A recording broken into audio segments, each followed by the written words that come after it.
Hello दोस्तों, नमस्कार। क्या आपने कभी सोचा है कि एक पुरानी रियल एस्टेट कंपनी अचानक से टेक्नोलॉजी की दुनिया में इतनी बड़ी प्लेयर कैसे बन गई? आप सभी ने डीएलएफ और गोदरेज प्रॉपर्टी का नाम जरूर सुना होगा, लेकिन पिछले कुछ सालों में एक नाम साइलेंट तरीके से अपने निवेशकों की जेब भर रहा है, अनंतराज लिमिटेड। लेकिन सवाल यह नहीं है कि ये ऊपर गया है, सवाल यह है कि क्या ये यहाँ से 10x होने का दम रखता है या नहीं। इसको हम 5 पॉइंट में डिटेल में एनालिसिस करेंगे। अनंतराज स्टॉक का करंट शेयर प्राइस अभी 448 के पास ट्रेड कर रहा है। पिछले 5 सालों में इस स्टॉक ने अपने निवेशकों को नियर बाई 700% तक की रिटर्न दिया है। इसका 52 वीक हाई लो 376 और 743 है। देन अब बात करते हैं इसके 5 पॉइंट में डिटेल एनालिसिस की। पॉइंट नंबर 1 है बिजनेस मॉडल, मतलब कंपनी करती क्या है। अनंतराज मुख्य रूप से development and construction of IT park, hospitality project, office complex, shopping mall and residential project का काम करती है। दिल्ली, हरियाणा, आंध्र प्रदेश और राजस्थान जैसे शहरों में, मतलब यह मुख्य रूप से रियल एस्टेट में काम करती है। लेकिन अब अनंतराज डेटा सेंटर के बिजनेस में एंट्री कर चुकी है और अपने बिजनेस को तेजी से ग्रो कर रही है। इन्होंने 4500 करोड़ का इन्वेस्टमेंट किया है आंध्र प्रदेश में डेटा सेंटर फैसिलिटी के लिए। इनका लक्ष्य अगले 5 से 6 ईयर में अपनी डेटा सेंटर कैपेसिटी को 307 मेगावाट तक ले जाने का प्लान है। अभी कंपनी सिर्फ 22 मेगावाट की कैपेसिटी अचीव कर पाई है, जिसमें से 15 megawatt Manesar and 7 megawatt Panchkula Haryana में है। मतलब इनको अभी बहुत कुछ करना बाकी है इस सेक्टर में अपने टारगेट को अचीव करने के लिए। नेक्स्ट सेकंड पॉइंट है कंपनी के फंडामेंटल। कंपनी के बैलेंस शीट की बात करें तो इनके पास सितंबर 2025 तक 4,331 करोड़ के रिजर्व है, जबकि टोटल कर्जा सिर्फ 563 करोड़ का है। अक्सर रियल एस्टेट की कंपनियों पर भारी भरकम कर्जे का बोझ होता है, लेकिन इन्होंने अपने कर्जे को काफी अच्छे तरीके से मैनेज कर रखा है, जो कि अपने आप में बहुत बड़ा पॉजिटिव पॉइंट है। जबकि इनके पास टोटल असेट 5,446 करोड़ तक के हैं। इनके पीएनएल मतलब प्रॉफिट एंड लॉस की बात करें तो कंपनी की सेल्स पिछले 3-4 सालों में तेजी से ग्रो हुई है।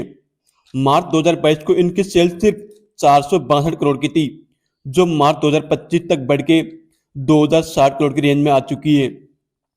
इसके साथ साथ इनका ऑपरेटिंग प्रॉफिट भी बढ़ के मार्च 2025 तक 492 करोड़ का हो चुका है। वही अगर इनके नेट प्रॉफिट की बात करें तो मार्च 2022 में इसका नेट प्रॉफिट सिर्फ 53 करोड़ था, जो मार्च 2025 में बढ़ के 426 करोड़ का हो चुका है। मतलब कंपनी सिर्फ दिखावा नहीं कर रही है, सच में कमाई भी कर रही है। देन अगर इनकी शेयर होल्डिंग की बात करें तो दिसंबर 2025 तक प्रमोटर के पास 57.41% की स्टेक है। प्रमोटर ने पिछले क्वार्टर के कंपैरिजन में दिसंबर क्वार्टर में अपनी कुछ होल्डिंग कम करी है, लेकिन फिर भी उनके पास अच्छी खासी होल्डिंग है कंपनी में। एपाइस के पास 11.14% और डीआईएस के पास 5.20% की होल्डिंग है, जबकि पब्लिक के पास मोर देन 26% ज्यादा की होल्डिंग है। अगर कंपनी के फंडामेंटल की बात करें तो कंपनी फंडामेंटली स्ट्रॉन्ग लग रही है।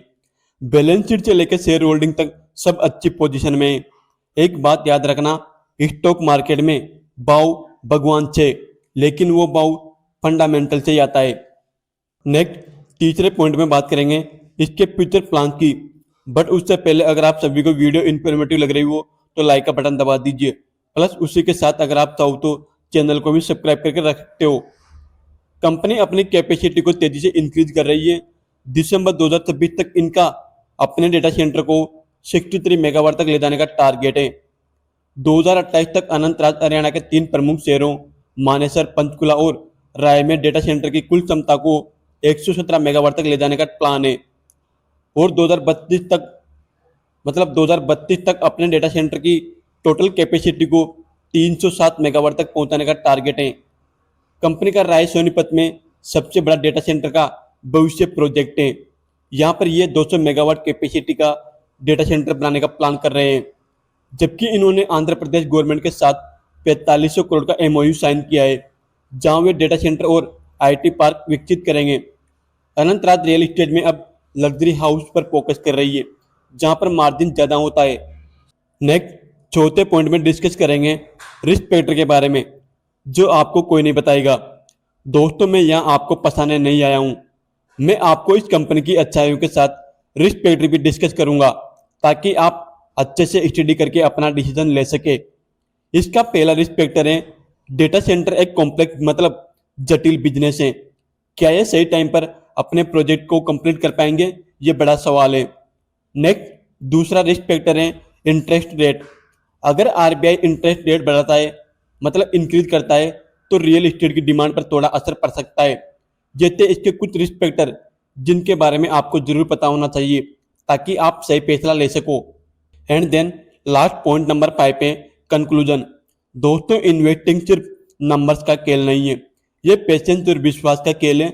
आप खुद देख सकते हो, इस स्टॉक ने पिछले 1 साल में नेगेटिव रिटर्न दिया है, जबकि जिन्होंने 5 साल का पेशेंस दिखाया होगा उनको इसमें 700% तक के मल्टीबैगर रिटर्न मिले हैं। अनंतराज अब ओल्ड इकोनॉमी से न्यू इकोनॉमी की तरफ बढ़ रहा है। डेटा सेंटर एक फ्यूचर बिजनेस है जहां पर काफी अच्छी ग्रोथ की उम्मीद है, और अनंतराज जैसी कंपनी इस ग्रोथ को एंजॉय कर सकती है। बट आप सभी के लिए डिस्क्लेमर रहेगा, ये पूरा वीडियो सिर्फ just information and education purpose के लिए था।